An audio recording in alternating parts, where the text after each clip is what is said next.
He was fast and furious before Vin Diesel raced his first quarter mile. In this film, Nicolas Cage and a motley crew of 2,000 stereotypes have to work together to steal 50 cars in one. What do you say we cut the chit-chat? A-hole! I'm a vampire! I'm a vampire! I'm a vampire! Interesting choice of words. What is that? What is that? What is it? Oh, no, not the beat! Not the beat! Ah! Oh my god. I'm a pixie pear!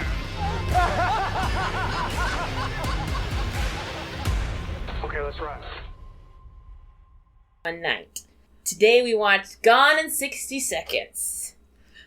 This is the unbearable fate of massive talent. I'm Brittany Green. And I'm Liz Kurtzman. And, we watched this movie. We watched this movie, which I think as far as, like, is known as one of Nicolas Cage's, like, balls-to-the-walls action films. Right? Yeah. Like, or at least that's what I sort of knew of it. And it certainly was an action movie. It was, but it wasn't. I think we both agreed that this was not, like, the like, bomb that people make it sound. No. People make fun of this movie a lot, and I don't understand it. Are we becoming immune to Nicolas Cage's weirdness, or is this just like a 2000s action car heist movie? I think, so here's the problem. Okay. I'm very deep, and I made you get pretty deep into the Fast and Furious franchise. Yes. And comparing it to that, and comparing it to the first of the Fast and Furious franchise. Which came out like a year later. After. Yep. I think that this movie just makes a lot of sense. Yes. And if anything, this movie's better than the first Fast and Furious movie. I agree. And really the first 3 Fast and Furious movies. This is better than those. Yeah. Well, Tokyo Drift is a classic, so I won't hear. I won't hear Tokyo Drift slander.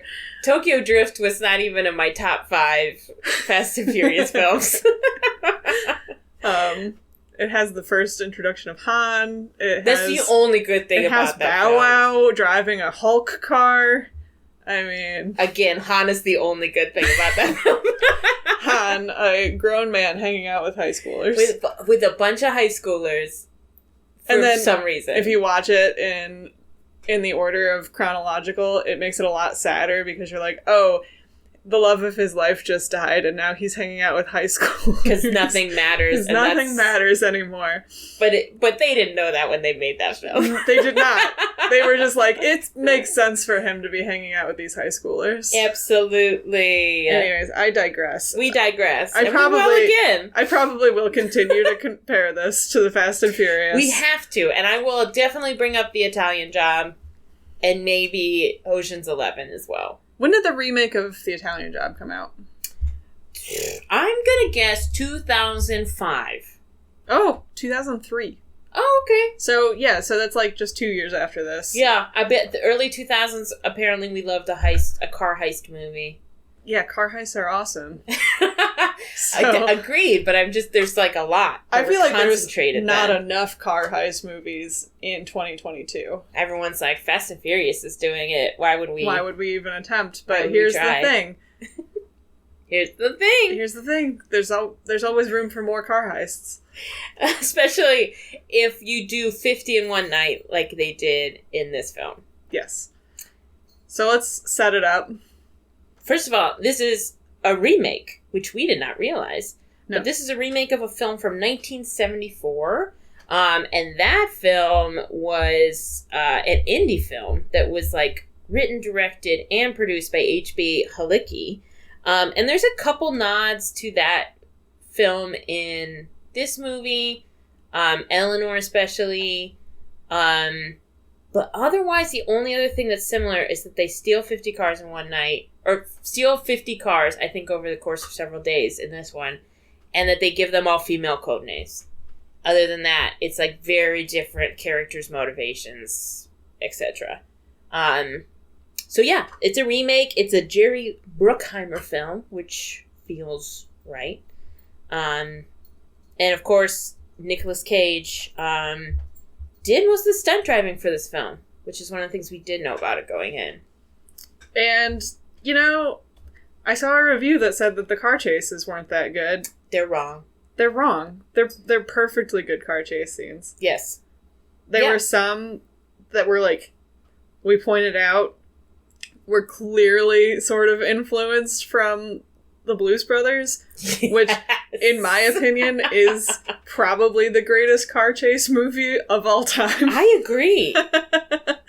We had some like cop cars like getting launched into things and squished and doing the thing where like they are like, you know, nose up as the camera goes in on them. And then slam into the ground, and we were both like, "That's Blues Brothers." That's the Blues Brothers.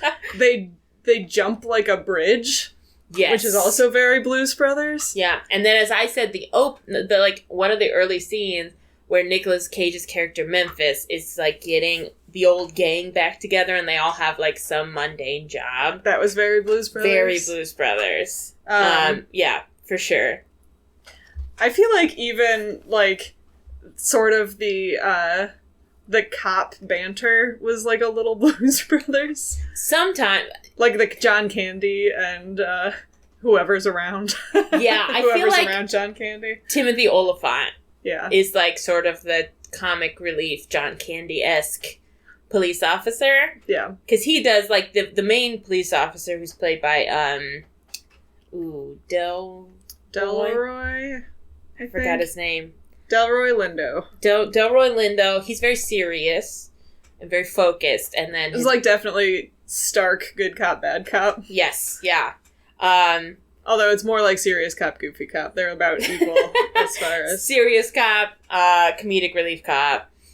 Yeah, and as I was gonna, Nicolas Cage learned how to stunt drive for this film, and he went to a bunch of different teachers to learn. Like, everyone had to learn stunt driving, but like Nicolas Cage went super hard on it. And yeah, the first of several. Yeah. And here's the thing. I remember when the first Fast and Furious movie came out, it was like a big deal. Mm-hmm. Like, everybody was talking about it for a while, and I do remember I remember my parents thinking like the cars weren't even that cool in that movie. That was like the which is what I said. And you know, having seen now the first Fast and Furious movie, like, probably, like, a good 5 times now, at least. The driving in, like, the first 2 or 3 Fast and Furious movies is not that... Tokyo Drift is where the car driving starts getting really fun. I will say that. But the first one... It's all interior shots of the inside of the car and close-ups of their faces and then their feet hitting the gas pedals. I can tell you exactly what shoes all of the people in Fast and Furious wear, because, like, that's half of the scenes is just, like, seeing their feet go down on the gas pedal. Yeah. And you don't actually see the cars doing anything. Close-up on them. Close-up on the nitrous. Maybe a close-up of the guy in the next car over so that you can make eye contact. Yeah. But, no, you showed me... I hadn't watched any of the Fast and Furious movies, and then you showed me the first one a couple years ago. And then we watched all of them. And I watched the first one, and I said... Hobbs and Shaw first, which is arguably the best of all of them. You be careful. Some people will fight you for saying that. Anybody who disagrees with me is wrong, and I will fight them. But that one's bananas. Like, they have high tech. They have all this stuff. They this wild plot line about basically saving the world. And then we watched the first one, and I was like, this is where it started? And they're just, like, racing half miles down straight tracks in the desert and like, stealing VHS TV combos. And I was like, and we got to where we are. What? So, like, just to keep comparing this one to that one, at least in this one, they're stealing cars. Yes! Right? They're not even a car movie stealing cars. They're not even stealing cars in the first Fast and Furious movie. They're stealing combination DVD VHS players. I honestly believe the first Fast and Furious film is terrible. It's a fever dream. It's bananas. Anyway. Anyways, this is better than the cars in this movie, all that to say that the cars in this movie are so much cooler than the cars in that movie. Yeah, they steal a couple of ones that we were like, that's kind of a boring car. I'm like, I guess it is a Cadillac. It's probably kind of expensive. But... some of them we were just like, that looks like a normal SUV. And then they're like, it's a Cadillac. And we go, oh, all right. Sure. But there were several like very cool sports cars that I know. That's like, a cool that car. looks cool.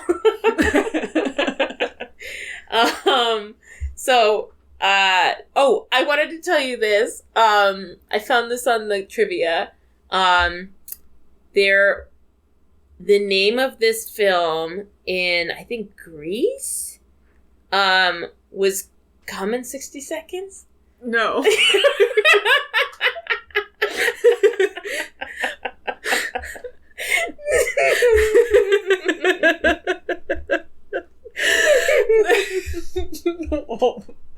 Why would you do that?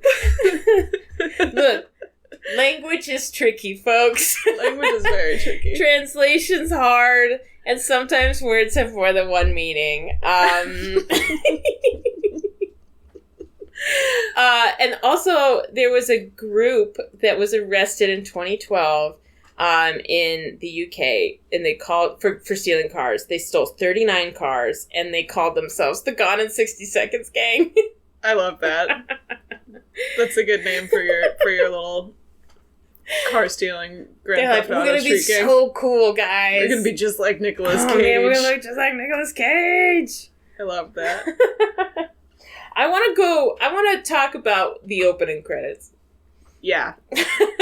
There's no cold open on this movie. There's no opening scene.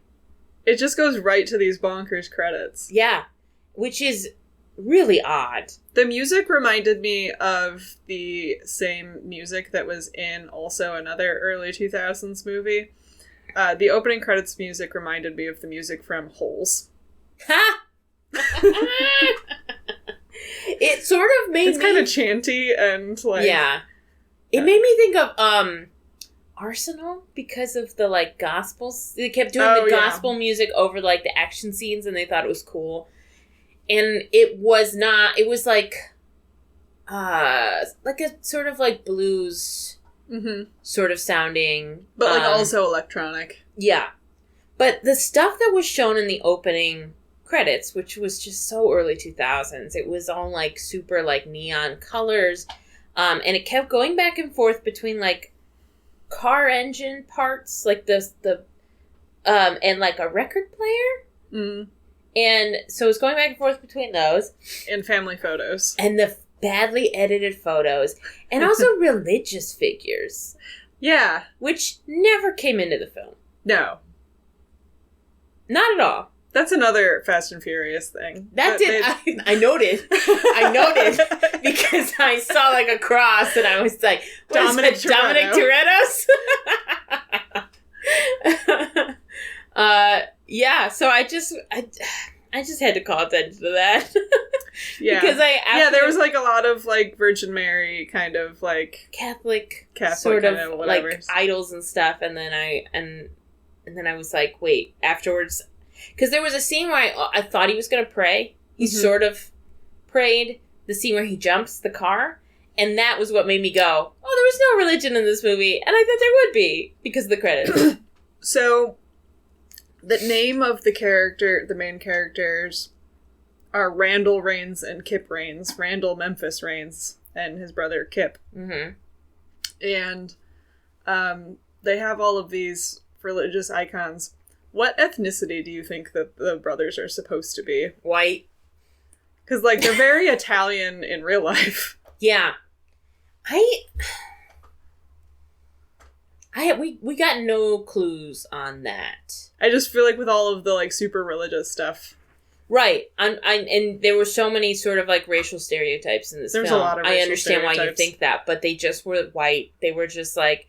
Because Raines is, like, the least Italian name, but then they did loop in, like, the hyper-religiosity kind of. But only in the credits. But only in the credits. They didn't do anything religious. Their mom wasn't particularly...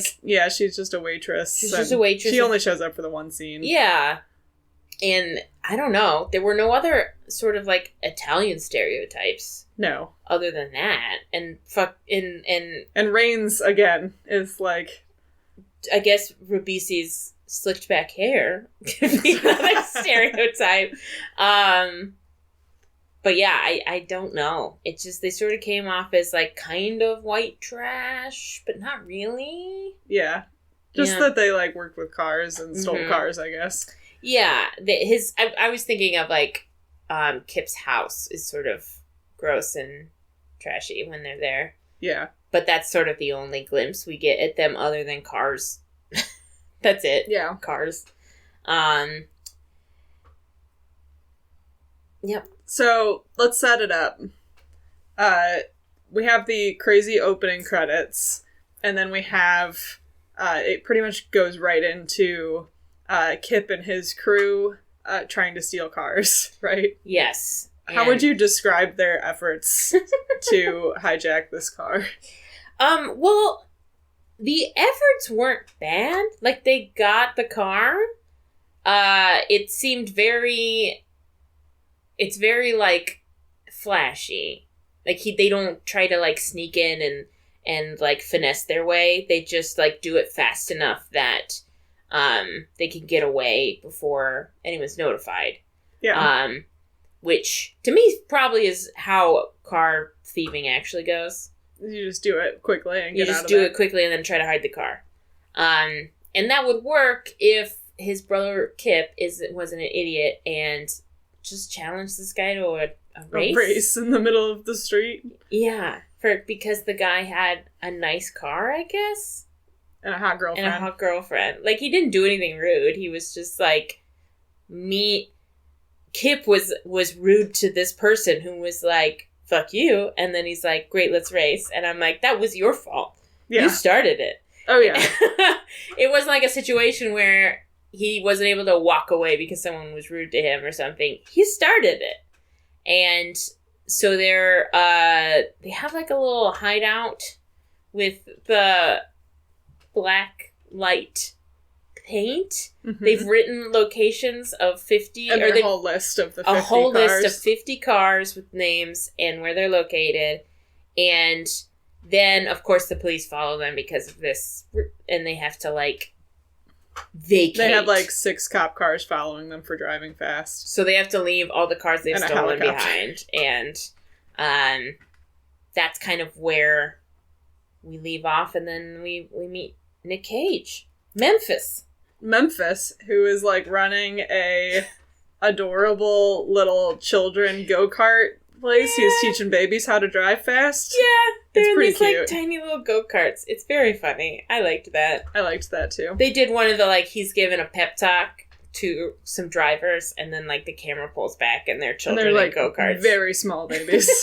They're like little like maybe pre-K. Yep. Perfect age to put in go-karts. Absolutely. Yeah, and one of the things, I don't know if you collect this, it bothered me in the first half of the movie, and then I think the rest of them were night scenes, so it didn't bother me so much. Nicolas Cage's blonde hair in this film. It's like kind of like frosted tips almost. Yes, it's almost like a gradient from his roots up to the bleached ends. It's not like a true frosted tip, but it is like the roots are darker. It is like blonde, though. Yeah, and it was weird. Not the only person who's usually brunette that's blonde in this movie. Yes, but his was like supposed to look natural, and I guess it just I don't know if it looked it did look unnatural. It was just weird. It was weird. Odd. That's something that I've seen only the only scene from this movie that I think I have seen before is them playing Lowrider when they're about to start stealing cars. Yep. And then him saying, "Let's ride." And it's in the opening of our podcast. Y'all have heard it before. You've heard it before. And yeah, and you can tell in that scene that he's got like the weird blonde hair. When the light shines through it, it's always like, oh. So that's odd, but we both did say that it felt like Kip and Memphis, like Nick Cage and Giovanni Ribisi, could be brothers. Oh yeah, I totally buy them as brothers. Yeah, I was like, they look they look similar, and they both have a similar energy, and they look just as similar as Nicolas Cage and Christopher Coppola, I think. Yeah. Yeah, more. I didn't think he looked like his brother at all. So this, if you told me Giovanni Ribisi was his brother, I would be like, yeah, okay, that makes more sense. Yeah. Yeah, so he's Kip's brother, and he gets pulled into this whole mess because Kip has made a deal with a psychopathic British man named Christopher Eccleston. In the film. It's just real life. That's what Christopher Eccleston does when he's not making movies. Yeah. He used his real accent for this role, which is fun. Does he not usually? Well, sometimes he doesn't, because it's sort of a specific region.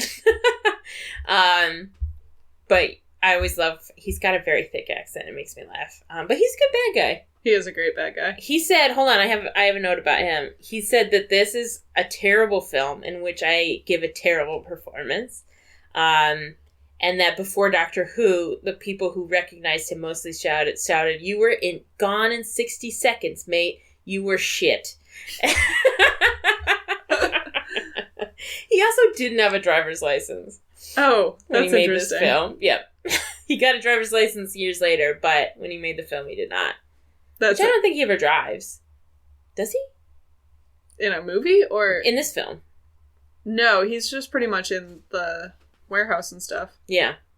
Just carves wood. He just pays other people to steal cars for him, as far as I can tell. And just like monologues from a desk and makes furniture. I like how specific his interests are in this movie.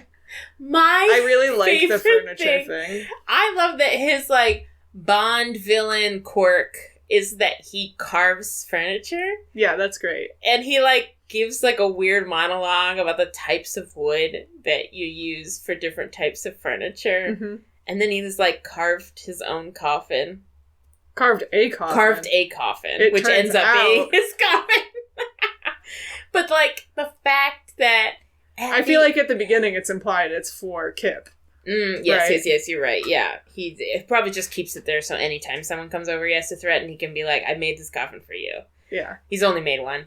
I love that at the end of this film, when he and Nicolas Cage are facing off, Nicolas Cage threatens to smash one of his, like, furniture, and he reacts like he is dangling his child over a balcony. It's really good. It's like, what a specific, hilarious kryptonite. Listen, you spend 60 hours building a chair, and then you tell me you wouldn't flip your wig. It makes sense. It makes more sense than a lot of things I've seen people do in films. No, I loved that. That was hilarious. An incredible choice. Here's the other wild thing to me about this film. So originally they have 4 days to steal 50 cars, and then it ends up just being the one night is what they end up doing, right? And when he first meets with Christopher Eccleston, he's like, you want 50 cars in 4 days? And then it ends up being one afternoon. Because they have to recruit the crew and everything. You got a lot of stuff to do first. He's not just gonna like one guy steal 50 cars. That would be so much work. That would be a lot of work. But he is responsible for 47% of all of the car theft in apparently whatever LA? city this I think is. they're like LA? Yeah. I think so. It's definitely California. Yeah, apparently he was responsible for 47% of all car thefts before he quit the biz and went straight. Which his like brother hates him for. They have a lot of tension at the beginning. But his brother originally made this deal they were gonna steal 50 cars for $200,000, and I said that's not enough money. For 50 cars? 25 of them are exotic cars? That's not enough money. And that's the same amount that was offered in the 1974 film. So they didn't account for inflation at all. No. And, like, it was crazy. Which, like, they don't end up making any money from it. They just do it to save Kip and his friends. But I was like, I don't understand why Kip made the deal in the first place. No, it's a terrible deal. It's awful. $200,000? For 50 cars. For 50 cars. You could... One of those cars could be sold for, like, some of them for $200,000. So, yeah, anyway, that's my biggest discrepancy in this film, is that they wouldn't even get out of bed for $200,000. No. No, it's really not enough money. And then he's, like, so mad when Nicolas Cage is gonna do the car thieving without him. Yes. Kip is so mad. He's like, where's our cut? There's all the money. You're doing it for so much money. You're dipping into our Kool-Aid, he says. And then by that point, there's 10 of them. Like 10 ways. It's not enough money. It's not enough money to risk jail for 50 cars being stolen. Yeah, that doesn't make any more sense as the movie goes on. And this cast is wild. We haven't talked about that. No, it's a great cast. Other than I knew Nicolas Cage and Angelina Jolie were in this film. I didn't know about the others until the credits were rolling, and I was just doing that thing where I'm like reading out each person, and my voice is just getting higher. Every time one comes on, I was like, Giovanna Ribisi, Robert Duvall, G McBride, Timothy Olyphant. It's wild. It's so, and this is the other thing. When we were talking about why didn't this film become the franchise instead of Fast and Furious, and I was like, I think they were all too successful as actors. I think so. I think they all had steady work, and they didn't want to just do car films forever. Whereas, like, they kind of hit the jackpot with Fast and Furious, and that, like, they were good enough, but not, like, to be in this franchise, but not, like, getting a lot of work otherwise. So they were able to, like, get that back for most of the movies. Until they became huge, and then it was like, we're gonna get The Rock in here, and Helen Mirren. Yeah, now that it has really taken off, all of them are, like, pretty well A-listers now, yes. I think. But they still don't do, like, the main crew still doesn't do a lot of much work outside of Fast and Furious. Yeah, it hasn't led to a lot of other things. So Angelina Jolie in this film is, I don't know, very young, early 20s, very early 20s. And she has the worst blonde, hair, white lady dreadlocks. Like, the blonde is okay. It looks like a natural sort of white, and that was popular at that time. But then they're in those, like, twisted dreadlocks in some of the scenes, and they look bad. So I learned that she was up for worst hairstyle at some kind of... It's like the Razzies? At, like, the Razzies. They had, like, a worst hairstyle, and she lost to John Travolta and Forrest Whitaker in Battlefield Earth. Well, they had similar hair, actually. They did. They had those weird white people dreadlocks. Not too far off. She also had these, like, really unnatural looking blue contacts, which weirded me out. It was like they gave her the Stinkers Bad Movie Awards. Oh, the Stinkers. Yeah, the Stinkers. One of my favorite awards shows. Worst screenplay. Why? I don't know. It's not that bad. I've seen so much worse. We've seen so much worse just doing this podcast. And this movie was fine. There's a couple silly things, but, like, nothing that is so egregious. No. No, I really would have to see what they're up against. Right. Battlefield Earth has a much worse screenplay. Oh, for sure. Battlefield Earth should have swept the Stinkers. They should have gotten every award. It's one of the worst films ever made. But there were probably Scientologists, who supported it, so. The lobbyists. Yeah, the Scientology lobby. Lobbyists. Yeah, but Angelina, her, like, blonde hair and blue contacts reminded me of what they did to Jessica Alba in the Fantastic Four movies. Yeah. And where it, like, obviously was more egregious with Jessica Alba because she is a woman of color. And they suddenly put her in this, like, white blonde wig and these, like, crazy blue contacts. But it still freaked me out. I don't like blue contacts. They're just too bright. They're a little creepy. Why does everyone say, I think they say served a nickel or has to serve a nickel like 4 times in this film? I think they were trying to give it street cred. They're like, we know one phrase. Put it in wherever you can. Sprinkle them through the script. We also have Timothy Olyphant sometimes doing an accent. Is he? Sometimes there's this, like, southern accent that creeps in. That's just how Timothy Olyphant talks. But I don't think he's southern. That's just how he always talks. Every role, he's like, you know what'll add depth to this character? He's, like, vaguely southern in every role I've ever seen him in. Every once in a while, he would say a phrase, and I was like, what was that? Can we talk about how Timothy Olyphant was supposed to be Dominic Toretto? Just listen, this is now a Fast and Furious podcast. With this movie, and I'm gonna, like, let y'all know, we're doing another driving one for our next episode. And it's just gonna turn us into a Fast and Furious podcast. So if you don't like that, then I guess this is where you leave. This is where we are starting our spin-off. We'll have just like a minor foray into all of the Fast and Furious films. You know where Timothy Olyphant was born?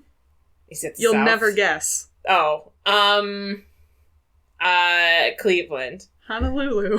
Honolulu? Honolulu. What? So, I don't think they have southern accents in Honolulu. No, right? I think we can safely say. It's pretty south, though. I guess it is more... It's probably the most southern part of the United States. Surely. Yeah, because it's almost on the equator. He did not surely live there forever, though. Oh, they moved to Modesto, California. He's a California boy. Oh, he's a California boy now. Yeah, he just always vaguely has He just always... It's like acting equals southern accent. So I saw an interview with Nicolas Cage today where he was talking about... So, you know, he was just in his first Western, Butcher's Crossing, and they were asking him how he felt about he's been making movies for 40 years and this is his first Western, and he said something along the lines of, you know, I've always brought up, like, being in a Western and people always kind of laugh, and I'm like, I'm from California, like, you don't get more West than California. And I'm like, you are correct. You really don't. True. But for some reason, people don't think of California as, like, the West. Yeah, I mean... But it's the most West. It's kind of like how Florida, some parts of it are, like, not really the South. I feel like... Even though it's the most South. Southern California is the West. Because you have films like Zorro, which feels very Western to me. And then you've got, like, the Gold Rush. Mm-hmm. So that feels sort of West. That's Western-ish. Yeah, the Gold Rush is, like, San Francisco. Yeah. Oh, that's Northern California. Yeah. Well, yeah, California's the West. Sorry. Sorry for not acknowledging that. For giving it its due. But, yeah. He's like, I've got the California drawl a little bit when I talk. I'm like, you do. He does. Yeah. He absolutely does. But, yeah, so. Well, now he's a cowboy. Now he's a cowboy. He's finally a cowboy. He's finally a cowboy. And in this film, he became a racer. That doesn't feel like the right word. A racist. I mean, yeah, this film was pretty racist. Not his character, especially. There is one part where he says something that's very cringy, which is like when he's in the diner and they've evaded those other car thieves. Oh, yeah. And, like, he imitates their street lingo. Oh, he does. And it's You're like, absolutely ooh. right. Don't do that. This had very 2000s racist jokes, like the meta jokes where they thought it wasn't racist because they were commenting on race. It was like this meta thing that it was still... Oh, yeah. It was still not... Still not good. You guys are still bad. Like, oh. Are we going to talk about... Yes. The scene with Chi McBride when he's the driver. He's like a driving instructor. He's a driving instructor. And it's like the funny scene which we've seen in movies before where, like, the student is so bad at driving and, like, the instructor is, like, makes them pull over and berates them. Like, this is in Clueless, too, you know? But in this film, Chi McBride is black and the driver is an Asian woman. And he's going on about, like, she's this terrible driver. We saw her, like, almost hit a car. And she's, like, sobbing. And then he's making jokes about, like, you shouldn't drive. I know what I'm not good at. Black people can't swim. And I was like, oh, man. Both of these are a bummer. Yeah, no, it's not good. But yeah, we have a character that was like very Tyrese Gibson, who, what was his name? Mirror? Yeah, it was something Two weird mirrors? like that.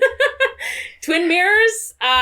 He was there for the comic relief, and it felt very much like he was like some minor comedian that they put in the role and let improv, and like the improv wasn't funny, and it was mostly like I don't know, the like black sidekick from the early 2000s. He kind of gave me Argyle vibes. Yeah. Yeah. But Argyle was fine. Argyle was awesome. Argyle's maybe like my second favorite character from Die Hard after Alan Rickman. Sorry, we gotta stop for a second. It goes Hans Gruber and then it goes Argyle. Where's John McClane on the list? He's 3. He's 3. He's a solid 3. Where's the police officer? What's his name? 4, because I can't think of his name. He's great. I mean, like, all Detective of the characters Winslow, are... right? Yeah, all of the characters are great, but that's the ranking. Carl Winslow. I just... Incredible that those two were at the very top. Listen, nobody tops Alan Rickman as Hans Gruber. That's true. His name's Mirror Man. I found it. Mirror Man. I knew Mirror was in there somewhere. I guess because he wears sunglasses all the time. I think so. Because he was wearing sunglasses in the very beginning when it was pitch black outside. Yes. Yeah. He's the wisecracking one. And it gets old. Yeah, there's this sort of like in the car thief group, there's the young dudes who got into this problem, like all this trouble, which is like Giovanni Ribisi, and then like Scott Conn, and then these other two, and they were all supposed to be like very young, and then there's like Nicolas Cage and his crew are supposed to be like a little bit older, and they've all sort of gotten out of it, and then Robert Duvall is his mentor, and it's just like their Obi-Wan, like hanging out like there, clearly like the mentor of Memphis, right? Yes. And Memphis just drags this old man into his crime. And I'm like, this... he's created a beautiful life for himself. He's got a nice introduces him lady. to his nice girlfriend, wife, whoever. And then he's like, gotta help me steal these cars. I'm pulling you back in. And he says, okay. And I really thought he was going to die. I thought... So that's like a surprising thing, is nobody in this dies except for Christopher Eccleston. Yeah. And he dies in Hans Gruber fashion. He does. We have talked a lot about Die Hard tonight, actually. Yeah.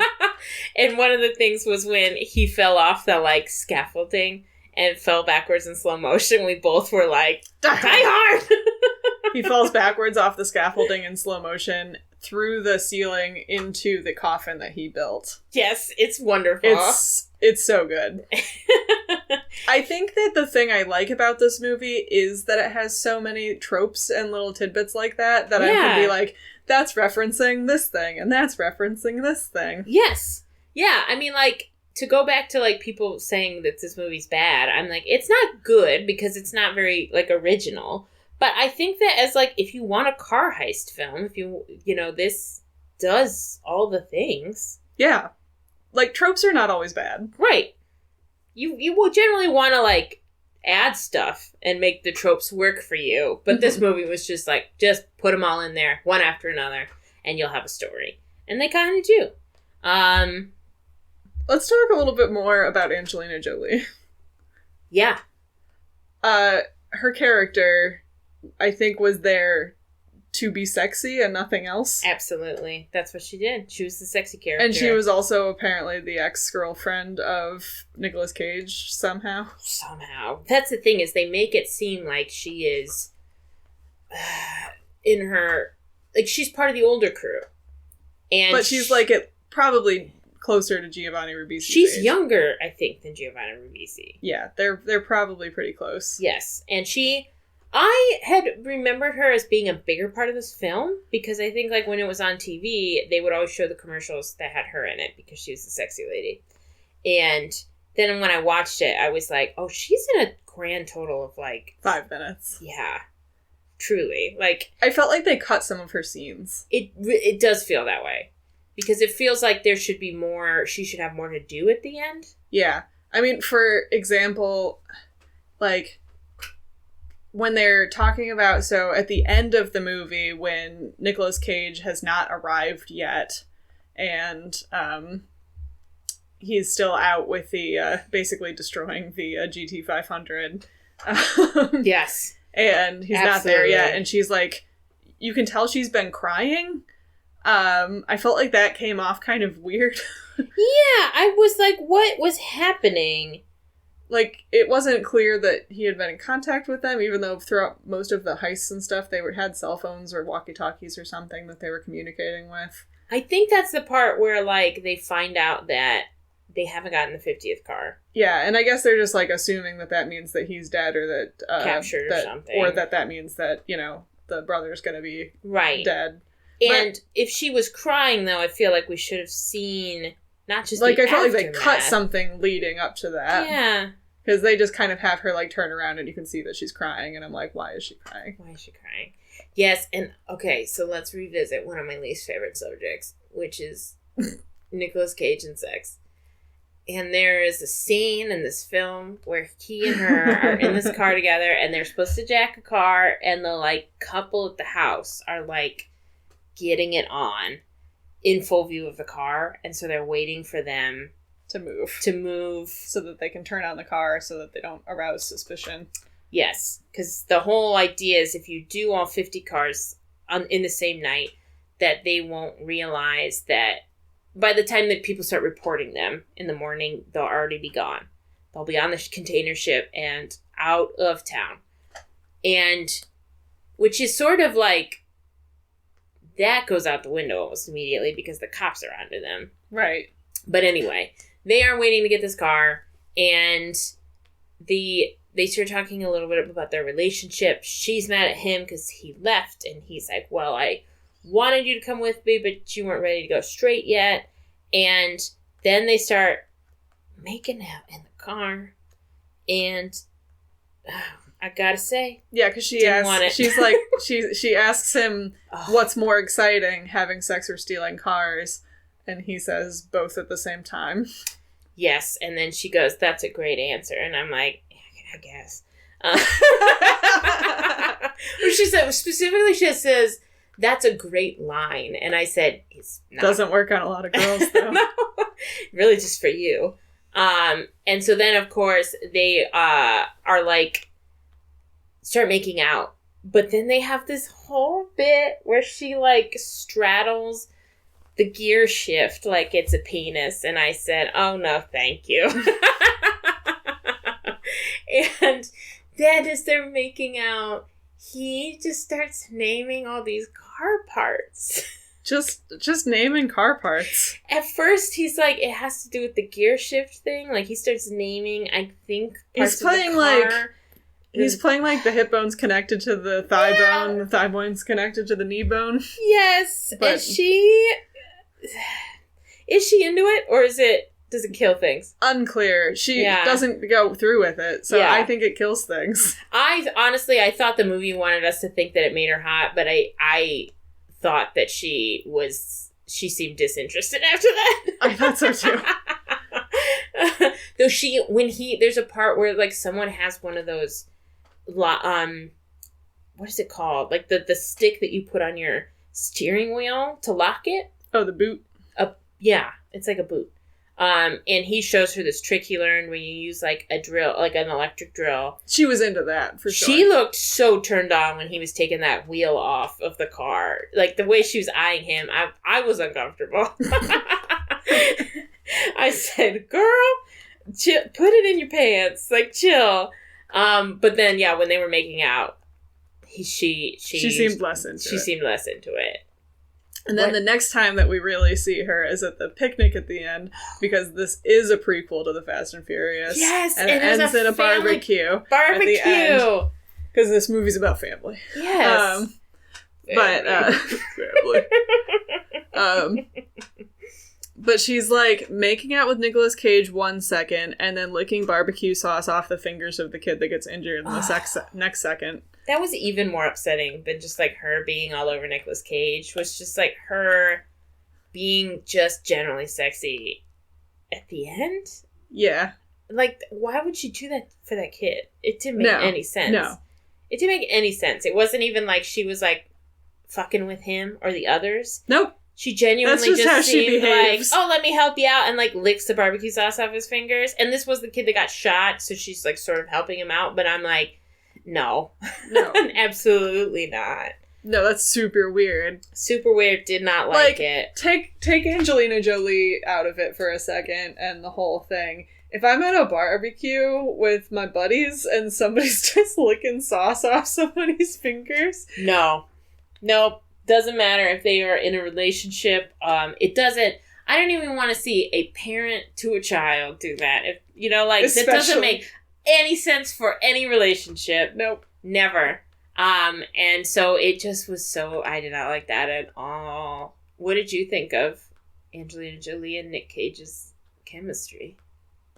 It was not especially there. It's very weak. It was pretty weak. And, he's had really good chemistry with some of his co-stars in other movies. Yeah. And there was just not anything there. Like, I didn't even peg that they had been a couple before that. No.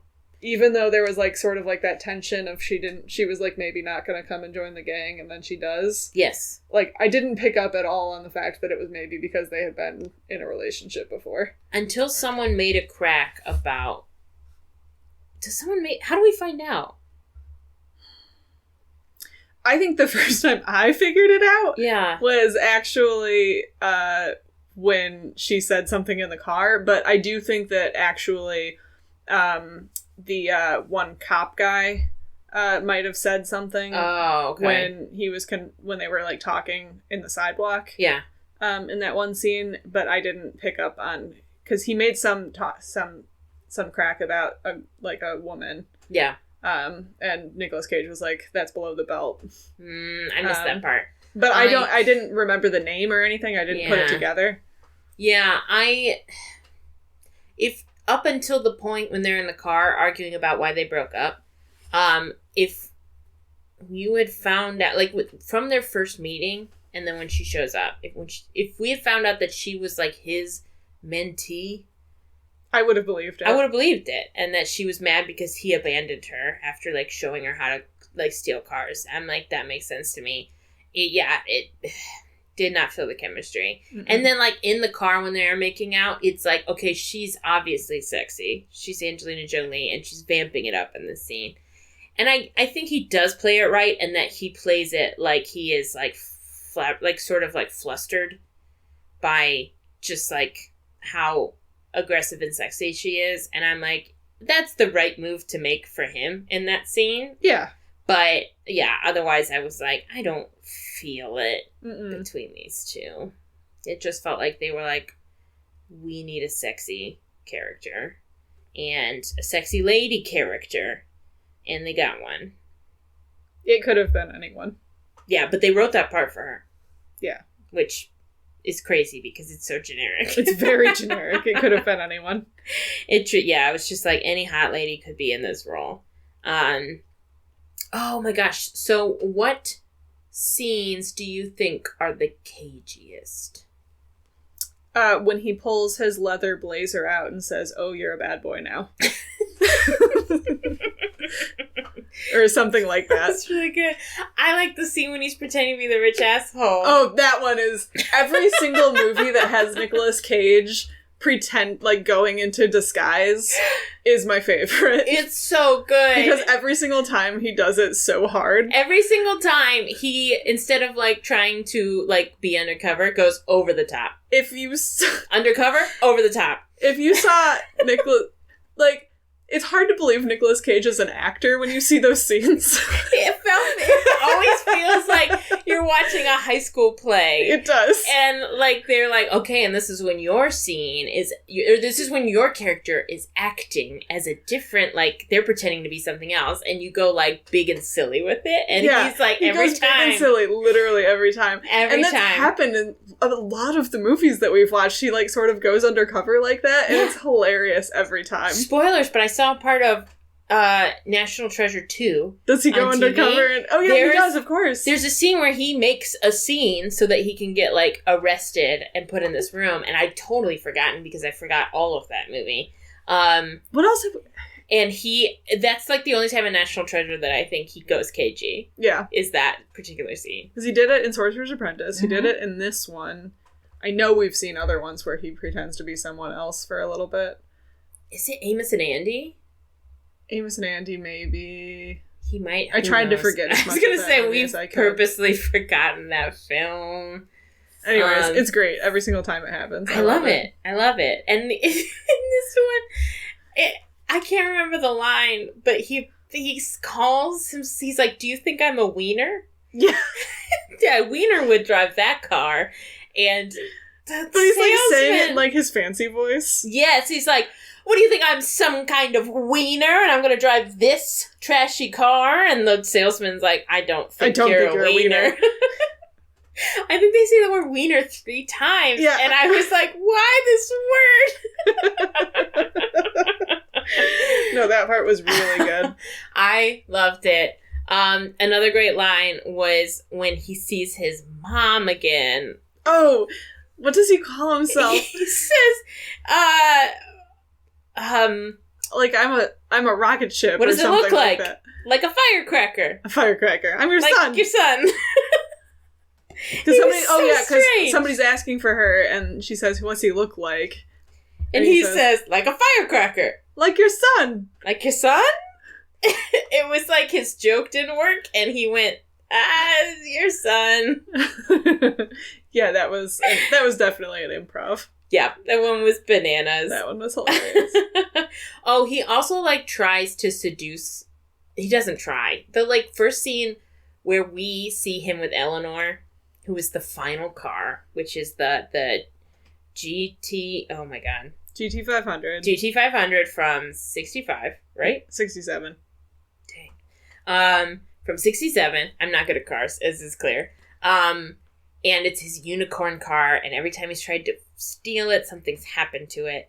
And so it's on the list, and he, like, they go to the garage. It for the last hour, which seems ill-advised. They leave it for the last car, and it's like, clearly, we should have taken this one first. And he, like, runs his hands all over it and is, like, seducing it. He's, like, giving her this, like, baby talk about, like, their relationship. And I'm like, this is so weird.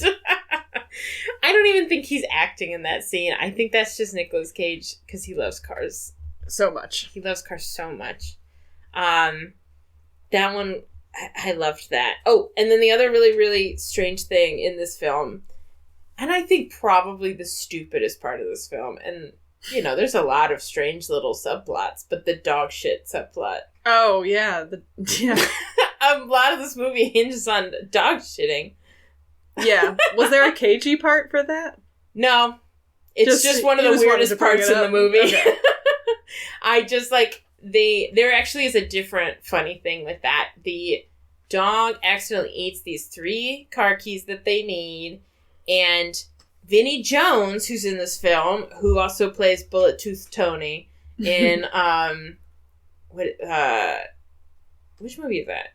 Snatch. That's Snatched. I was like, Lock, Stock, and Two Smoking Barrels? No. Snatch. No, Bulletproof Tony's Snatch, I'm pretty sure. Yeah. There's, like, a scene in there where he threatens to cut a dog open to get the diamond. People just love making him threaten to cut dogs open. Yes, but he doesn't in either film. The dog is fine. But instead they give the dog a bunch of X-Lax, and, like, 2 of the, like, dumb kids who have I don't even remember their names, they have to walk the dog around and get him to try and poop so they can get the keys. And I was like, this is cinema! It sure is. So what would you rate this movie? I would give this movie like a high C. Yeah. Or low B, like somewhere around like a 76 or 77. Yeah. Because like I said, it's not doing anything different. It's nothing revolutionary, but it does the car heist thing. There's a good car chase at the end. Yeah, that car chase at the end was really solid. Yes, it was great. I loved it. And there are some like great actors in it. So like even though these characters aren't super fleshed out, they make them feel a little more dimensional. Yeah. Yeah, I thought it was good. I think I would recommend it. I think this movie's been unfairly maligned. I think so too. This movie has got a really wide gap between where it is for critics and where it is for audiences. Ooh, okay. I'm gonna guess that the critic score is like 52. No. Worse. 25%. 25? Only 1 in 4 critics liked this movie. I don't understand that. And the audience score is 77%. Okay. Which makes more sense. Yeah. Because like I said, I think this movie was fine. Right. And I wanted to find out where the first Fast and Furious movie was. Because I think that this movie was better than the first Fast and Furious movie. Yes. I agree. And for some reason, the first Fast and Furious movie, the critic score is 53%. No. And the audience score is 74%. So audiences liked Gone in 60 Seconds just a little bit more. Interesting. And for some reason, critics like twice as much. I don't understand. Yeah, I don't either. I don't understand. I mean, like, I don't... Con Air is obviously, like, crazier as a film. And has just, like, bigger action scenes and, like, crazier performances. But it's wild to me that, like, it has such a better rating than this film. Yeah, I don't understand it at all. I'm surprised. I do recommend this one. If you're looking for, like, bad good, I don't think it's there. I think it's just generally, like, a fine action film. I don't think that it's, like... There's a couple obvious, like, silly parts that we giggled at we've talked about. But Nicolas Cage's performance, like, is fairly restrained, except for, like, a few parts where it's, like, he does something bananas. Yeah. But his actual character is, like, very grounded. Yeah. And there's, other than, like, the weird racist stuff, I guess, is a pretty big red flag. But that's, like, a 2000s film. Yeah, that's any 2000s. It's not as bad as Con Air, that's for sure. No. Interesting. Oh. There's a couple car things that I wanted to talk about, too. Even though, as we've established, I know nothing about cars. First is that I can't believe we talked so much about Fast and Furious, and then we didn't mention that there's a scene where he uses nitrous. Oh my god, yes! When he flipped up that thing and then flipped the nitrous switch, which said, like, go baby go on it. And, like, the car took off. Of course, is when he was in, like, he's like in the, like, aqueducts. The aqueduct. Yeah. He is, like, or is it a spillway or an aqueduct? I don't know the difference. There's a lot of scenes in California. I only know it from movies. Yes. And it's in, like, Grease, and it's in Terminator 2, and it's in, like, that thing. Yes. That big cement thing that water's in sometimes. They're racing through there, and, like, he hits the nitrous, and the two of us screamed like it was a cameo from, like, it was a cameo from Fast and Furious. Yeah. Even though, again, this movie did it first. And we talked a little bit about this, but Nick Cage loves cars, and I found a article that was the 25 best cars that Nick Cage has ever owned. And in addition to the Eleanor car, which we'll talk about in a bit, he also, to prepare for this film, bought a 1954 Bugatti Type 101C from 1963, and a Jaguar XKE Semi-Light Competition, which I don't know which year that's from. Oh, no, 1963. I wonder if both of these cars are... I wonder if you can find a list of all 50 cars that were stolen in this. You can.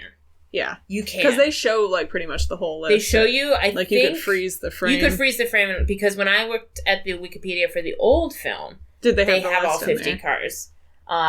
They couldn't have been the same ones, because they definitely modernized some of the cars. They did.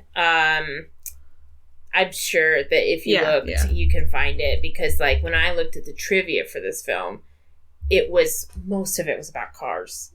And, like, they borrowed this car from here, and they used this car from this, and this car's also been in this, and I went past all of them, because I was like, I get it. That's all I need to know. I'm not a car guy. But yeah, unfortunately, in the list that I found, it was, like, all of these wild cars that he's bought. He's had a lot of Ferraris. And then, like, most of them would, the note at the end would be, he had 7 Rolls-Royce Phantoms? 7 Rolls-Royce Phantoms for a total of, I think, like, $4 million. Yeah. Which is insane. But almost all of them had a note that was like, he sold this in 2002. Or that's when the early 2000s. And you're like, oh, that's boy. When the money problem started. That's when we had to liquidate our assets. Yeah. But if you're a car guy, if you're not a car guy, but you like car heist movies, check it out. Yeah, I thought it was fun. All right. It's time for Inside the Cage. Cage. It's not getting any better. No. We have to do it different every time, because one of these days I'm just going to do a compilation of all of the Inside the Cages. Excellent. It'll be great. So I found an article from just today. 2 days ago. Sorry, 2 days ago. Ah, shit. This is actually from 2 years ago. It's just the date for the stupid website is at the top. It's just the sequence of you going from today, 2 days ago, 2 years ago. Well, this website is really confusing because it has today's date up at the top here, and that's the date that I was looking at before, because I didn't realize that today was actually the 13th. But then the actual article date is here. Why they gotta do you like that? Why do they have to do that? Anyways, the car from this movie was for sale. And we learned some history for this movie. Ford started remade a bunch of cars to look like 1967 Mustang Shelby GT500s just for this movie. And they made 5 examples for shooting, and 3 are said to still be in circulation. And of the 3, this one is said to be the best condition, making it particularly desirable. And after this movie, they made more made-to-order replicas of the vehicle. The prices for those made-to-order replicas have ranged from $180,000 to $300,000, and this is the actual movie car, so I'm kind of curious to know how much it ended up going for. Yeah. 2 of the hero cars, which had the engines and were, like, operational, one of them went to Jerry Bruckheimer, the producer, and the other one went to Nicolas Cage. I don't know when he sold his, or if he sold his, I guess. But in 2013, one of them went for over $1 million. Yeah. The one from 2020, mm-hmm. it was auctioned for $852,000. Less than the first time it went to auction, but still a lot of money. Yeah, and I don't know if it was Nick Cage's or if it was Jerry Bruckheimer's. Or if it was just one of the other ones. Yeah, I guess there was only 3. There were only 3 that, like, made it outside of the movie. Another one surfaced in Germany recently, so... Huh. They're still out there somewhere, driving these streets. It's a cool car. It is a cool car. I've always liked that, Mustangs. like, early 2000s... And the 60s Mustangs were really good. Yeah. I remember in the early 2000s when they started making their new Mustangs look like the old ones. Yeah. You know? And I feel like maybe this movie is partially to thank for that. Could be. Like, when I was in high school, I remember that car suddenly being popular. And I don't know much about cars, but I like old cars. And I was like, I like that. I like how that one looks. Yeah. Yeah, so... Well, now they have the stupid Mustang SUVs, which are bad. Yeah. I've heard they're actually great cars, but I don't think they should call them Mustangs because, like, why would you want your Mustang to be an SUV? I always am weirded out whenever I see an SUV that is made by, like, BMW or, like... Oh, you know what I hate? Cadillac or something that's, like, the super Porsche fancy. Cayennes. What's that? The Porsches that are SUVs. Oh. Those like, I'm like, you're buying a Porsche, why don't you just get a sports car? Okay, wait. Is it pronounced Porsche? Yeah. I thought it was Porsche. Yeah. Car bros will correct you if you say Porsche. Now we know. That's why when you said Porsche Cayenne, I was like... Just think, like, how would Brian Melton say this? How would someone from the East Coast say it? All right. Well, yeah, agreed. We don't need any more SUVs, and certainly not fancy SUVs. And no, just get, like, they make really good SUVs that are not, like, sports car brands. Just, that's like, right. If you want a sports car brand, get a sports car. Get a Subaru if you want an SUV. Get a Subaru. Get an Outback. It's classic. It'll get you up the mountain. Yep, so anyway, we're car experts now, and I can't wait for you guys to come back for our next installment of our car podcast. We're revamping Car Talk with the two of us. It's going to be awesome. All right. But we are going to come back and talk about more car movies. Drive Angry. Drive Angry's next. It's next. I'm very excited. I hope it's weirder than this one. Me too. I feel like it is. Does he go to hell in this one? I hope so. I know that he goes to hell in a lot of movies. In one of them, doesn't he, right? Hopefully this one. We'll find out. This one also has Amber Heard, who is pretty infamous at this point. Yeah. So. Yeah. Anyways. Yep. All right, we'll talk see you about next that later. time. Bye! Stay cagey.